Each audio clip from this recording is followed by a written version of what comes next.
All right. So the use of the color black on full display. I'm on the bus.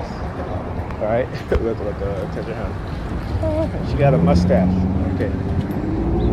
That's okay. Women with mustache. You know, they just have more male hormone uh, than that feminine hormone, whatever you call it. I forgot what it is. They have more male testosterone, right? So yeah. Anyhow, yeah. So again, the use of the color black while I'm on the bus on full display. I'm observing. Look, across the street. All right. So yeah. Then the NY Predator department now, they send one of their Sambos onto the bus. He gets down, sit down. There's a lady come in, older lady. You know, she's using a walker. He won't even get up. This is a black thing, right? But you know, some of these black people, like I said, our brothers and some of our brothers and sisters, most of us, I should say, don't really have that care and concern, that courtesy, that respect. And that's why I said, you know, when I teach my kids to be good, not to be nice. Okay? Because you should understand that, you know, you're a young man. Right? It's an older lady coming on the bus. She has a cane. Look, I said, even I get up off of my seat. And every once in a while, what they'll do, they'll run this skit, right? To try to insinuate whatever it is they're trying to insinuate. And you know, so I get on the bus, the first bus that I get on, you know, and you had this woman with her kids come on. You know, there's seats in the back. Right? But she decided that she's going to stand up right next to me because in hopes that I would get up to give her my seat. I'm like, no, I got a cane, lady. There's seats in the back. Okay, you can go walk to the back and you can go sit down. And she wasn't an older lady, you know. So, but they do that, right?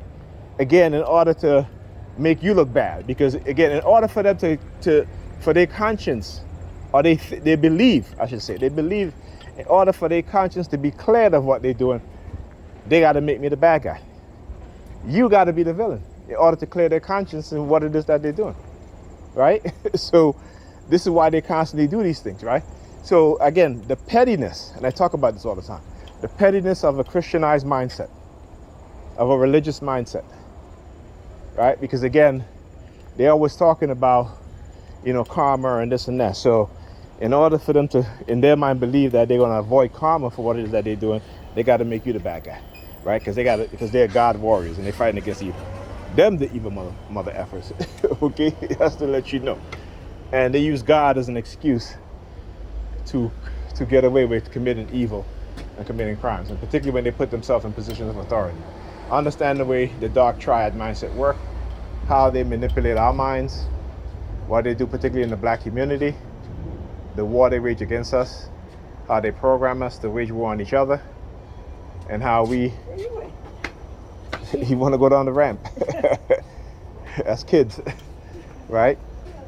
And how they engage in this sort of behavior to justify what it is that they're doing, right? But again, without them understanding the Bible, because they don't, right? No, listen. They don't understand the Bible because, like I said, if you go to, particularly in the black community, you go to different churches, they don't preach the same. They don't interpret the Bible the same. It is through they do it through their own interpretation, right? Now you look at the other religion, Islam, they don't do that. Islam don't do that. They don't. When you go to each mosque, just like as how you have with the Orthodox Jews, they have one interpretation, and their rabbis, their what you call the imams, right? They all interpret the Bible one way, the way it should be interpreted, or the way they've been taught to interpret it, but not Christianity. Christianity, each person interprets the Bible according to how they want to live their life, right? And they use it to justify how they want to live their life, whether it be good or bad. And for the most part, it's not good, right? So again, that should tell you that that's not a religion that anybody should want to even practice. Right? This is why they always say, particularly within the black community here, black women say this, and the highly Christianized European men and women will say only God can judge me. And so when they get into the positions of power and they act in the way they act, they believe only God can judge them. You look at Christian people who commit some of the worst murders, they're Christians, they're fine. Because as long as they think that they can repent to Christ, they don't mind committing multiple acts of murder. Because when they die, if they accept Jesus Christ, they're forgiven. Christian people will accept a thief, a liar, a murderer, as opposed to someone who don't believe in their religion, who is good, who's kind, who's courteous. Again, so that should tell you what's wrong with that religion, right? That should tell you what's wrong with that religion. But, it is what it is. Anyhow, I'll talk to you guys in the next video.